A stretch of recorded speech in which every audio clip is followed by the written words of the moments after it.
Good morning mga kabayan, welcome back. At dahil lang nakauwi na naman nga kami dito sa Tuburan, so ayan, at nagbalik na naman tayo sa pagguna dito sa ating bakuran. So last time nga may nag-comment doon, may nag-suggest kung hindi ba daw namin kino-consider na mag-save para sa pagbili ng lawn mower mga kabayan. So, ayun na nga, gustuhin man namin talaga mga kabayan. Yun yung plano namin noon una na kapag natapos na yung installment namin sa motor, ay mag-installment kami ng lawn mower. Kaya lang, dahil nga mga unexpected happenings, dahil sa aking health, nagkasakit tayo, so nawala na sa plano mga kabayan. Lalo na ngayon na meron akong ini-maintain na gatas. Excuse, para balik naman yung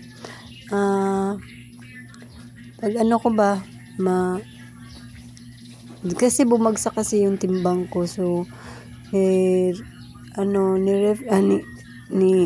sinabi ng doktor, ano ba yun, dahil bumagsak nga yung timbang ko, so nag-advise na si doc na mag-maintain ako ng gatas pabalik sa nawala kong pag-lose weight ko. So ayun na nga mga kabayan, mahirap dahil every 3 days nauubos na yung aking binibiling gatas. So, sobrang hirap talaga ngayon. Kaya, nagsa-sideline tayo, pang manicure and pedicure, tapos mga hair clips, ganyan. Nakakatulong naman kahit papaano, praise God. And kaya, ayun na nga, kung saan-saan na tayo napunta. Ayan, mahirap na makapag mga kabayan. Siguro, pag na lang din, pag anong tawag dyan, pag nakalugar-lugar na, mag-installment kami ng lawn mower.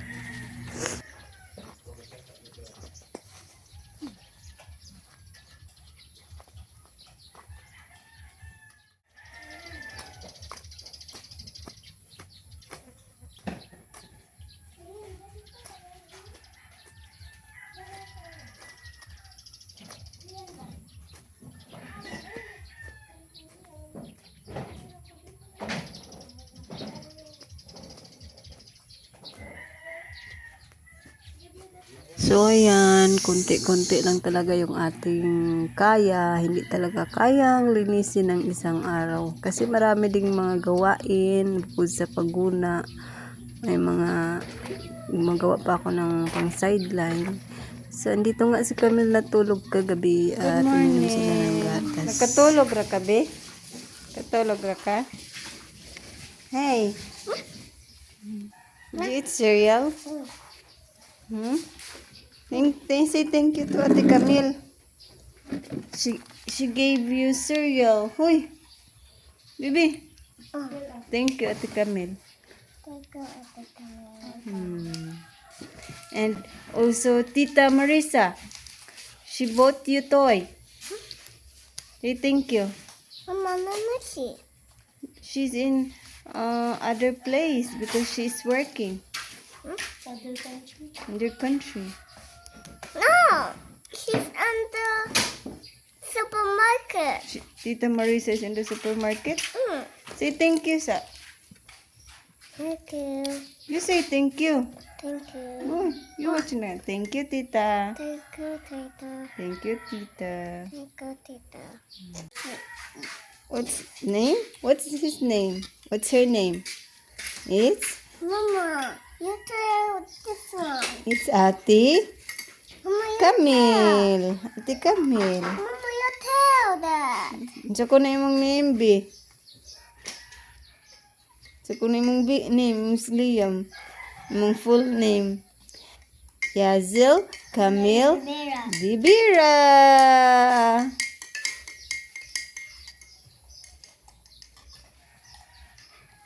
It's yummy?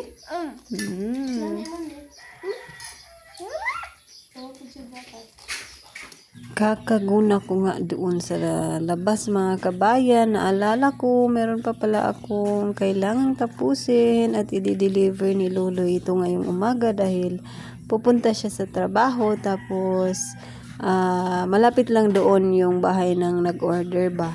Kaya ayan, nag-cramming tayo dahil nakalimutan ko nga kahapon. So, isang ano naman lang ito, isang pair na lang yung kulang dahil may stock ako ng tatlo. Bali, 4 na pair yung in-order niya. Tapos, ayan na nga, nagmamadali na siya. Nagmamadali na tayo dito. And thankful ako mga kabayan dahil sa pag-deliver nga ni Loloy ay may pasobra pa ba. Nakakatuwa yung mga ganyang customer ba, yung tinitingnan yung nang tawag dyan, yung tinitingnan yung kanang product ba sa kanang si tawag hindi ba nagbe-base ba siya sa anong ba, hindi bumabase sa presyo kundi tinitingnan niya rin yung effort mo, yung ganyan. May pasobra siya dahil nagustuhan niya yung hair clips.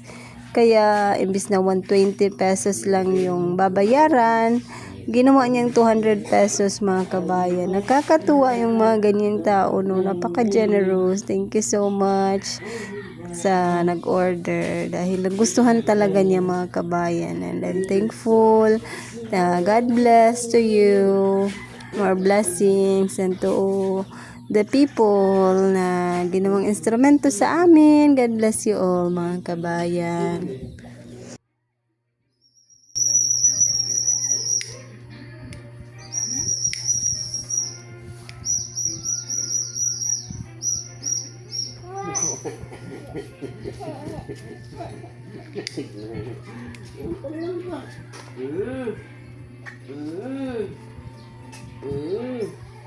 Dari kabaw, kabaw.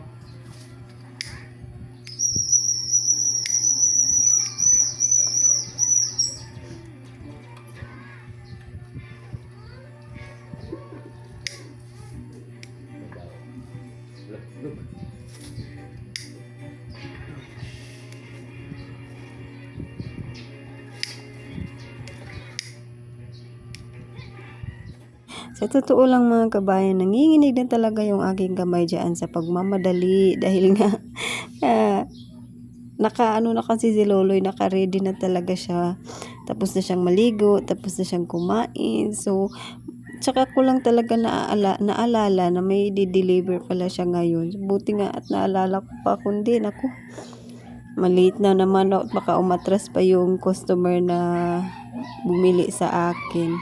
Praise God nga at naalala ko siya at na-i-deliver naman ni Loloy.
Ayan nga mga kabayan, hindi pa nga ako nakapag tupi ng aming hinigaan dyan dahil dumiretso ako sa pagguna. Tapos, sa kaguna ko nga doon sa labas, ayan, naalala ko, mayroon pa palang meron pang order na tatapusin and then dahil hindi pa nga nabuo yung aking table dyan, yung aking DIY na table. Kaya dito lang ako naggawa sa may upuan tsaka dyan sa higaan. Kasi dyan, doon kami natutulog. Sa may sala kami natutulog mga kabayan. And ito nga at binubuo ko nga kung kailan tayo nagmamadali tsaka nagkakabulil ni aso yung paggawa natin. Nagkakabaliktad sa pagmamadali.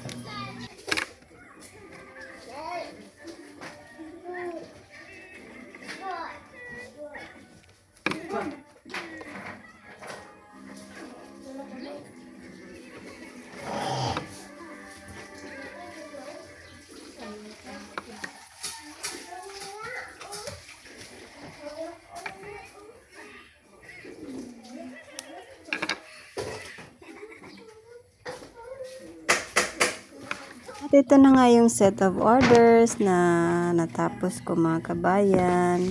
So, assorted colors yung gusto ng customer. So, ayan nga sa paggawa ko nito. May isang bata, yun si Camille, nagustuhan niya daw yung ganitong design. So, mamaya ay gagawan din natin siya niyan. And, ayan na nga at umabot pa tayo sa oras.